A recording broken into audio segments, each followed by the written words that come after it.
les aigles ne volent pas avec les pigeons. Nous terminons aujourd'hui cette petite série de vidéos.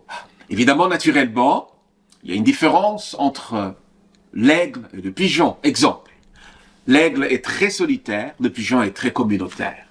La Bible parle de l'aigle, c'est vrai, mais jamais dans une dimension ésotérique, mystique ou initiatique. Quand la Bible parle de l'aigle, c'est uniquement dans une dimension illustrative.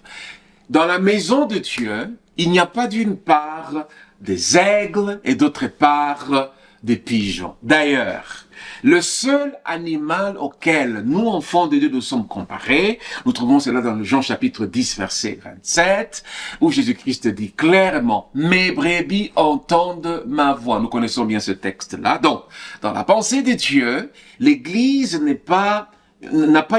n'aura jamais une dimension ornithologique, où c'est des éperviers, des pigeons, des tchacous, des corbeaux, non.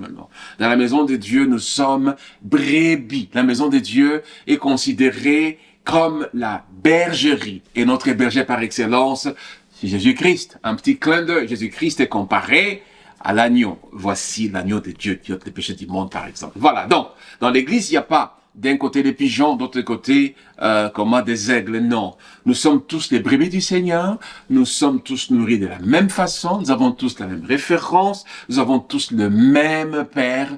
Restons un peu loin, là, des considérations du monde où certains sont des aigles, les autres sont des rois de la forêt. Non. Nous sommes des enfants de Dieu. Mélangeons-nous. Supportons-nous comme Jésus-Christ l'a fait pendant qu'il était sur la terre. Il a mangé avec des gens qui n'avaient rien à voir. Ses disciples, c'était des gens des petits peuples. En tout cas, fuyons ces clivages-là. Que Dieu vous bénisse.